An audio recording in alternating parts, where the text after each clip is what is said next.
Little is known about the origin of the immensely powerful hunter known as Scourge. He rarely speaks and never reveals his secrets. Few who encounter him survive to tell the tale.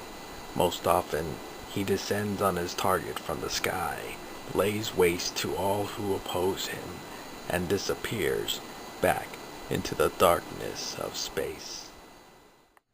What is up, everybody? Will the Outlaw here with another video review, and today we're going to be looking at Transformers Generations Scourge.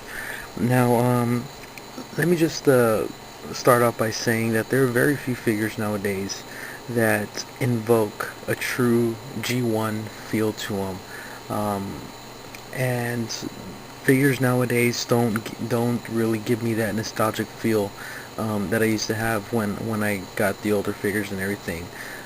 There are very few figures nowadays that actually take me back and remind me of why I got into Transformers in the first place. This guy is one of those figures, one of the very few figures that's done that.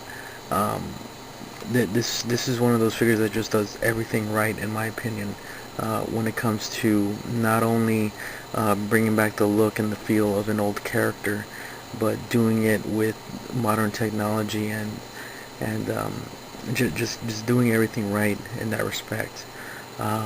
Scourge here is, his alt mode is a jet that's loosely based on a Boeing X-48, a blended wing. Basically like a flying wing, and this plane is one of those huge, supposedly like a commercial, the next commercial airline kind of plane. So this guy is supposed to be huge. He's got a very sweeps look to him. The original sweeps were basically just they were, I guess, flying boats is what they were. Basically, they were just boat shaped, and it was very much a shell former, the old figure, the old G1 figure. But I like how they updated it, kept the same look to it, same color scheme and everything, and just updated it, all the while keeping everything that made the original so cool. You know, and what's awesome is that you don't see any robot kibble. Everything is just confined to it. The bottom is smooth except for the landing gear. The top is smooth except for these turbines back here, and you can't see anything of the robot mode other than maybe these right here, the hands that are in there, and of course the head, which does pop up just like he did in G1. Just like the original figure was able to do, pop up and, you know, look around and just pop back in just like a turtle. So I really like that they were able to work that little gimmick in. Other than the you know, the landing gear, there's really nothing else to this mode, except he does have a 3mm clip on his head, barrel breacher's gun right here, and you can snap any little any clip on there, and you know, he can have a weapon on his flying mode. His weapons do store in his wing, but I'll go ahead and get to that in a little bit. So let's go ahead and get this guy transformed into his awesome robot mode, and see what we got. Alright guys, so here he is, Scourge in his robot mode, and oh my gosh, this guy is awesome. He is all kinds of awesome. I just love his robot mode. It's so blocky. It's so it's just G1, man. This is what G1 is. It's blocky. It's humanoid. This guy's even got his goatee and mustache thing going on, just like Redguard did. This guy is just a perfect representation of Scourge, or any of the sweeps for that matter. This is what you know, what he is supposed to look like, from the top of his head, the look of his face, the goatee, the mustache, even down to his, they even gave him red fingernails, which, you know, that's a detail only a hardcore fan would notice and appreciate. This guy is just all kinds of awesome. He has the look nailed down perfectly. And just the fact that this guy looks exactly like his G1 counterpart, it just boggles my mind. The modern engineering, the engineering that went into this guy, it's definitely a sight to see. And I'm really liking this guy. Um, his articulation is actually very, very good. His arms can move 360 degrees. It is hindered by these by the wings back here, but no biggie. His knee has very good range of motion. So does his foot down here. Unfortunately, there's a little piece of plastic right here on the top of his leg that prohibits his leg from going up any further than that. And wants like to go up any further, then you would kind of have to turn it, but then it gets in this weird angle and everything. So, his range of motion is kind of limited, especially the fact that due to transformation, there's no pin joint right here, so that you can rotate the leg below the knee.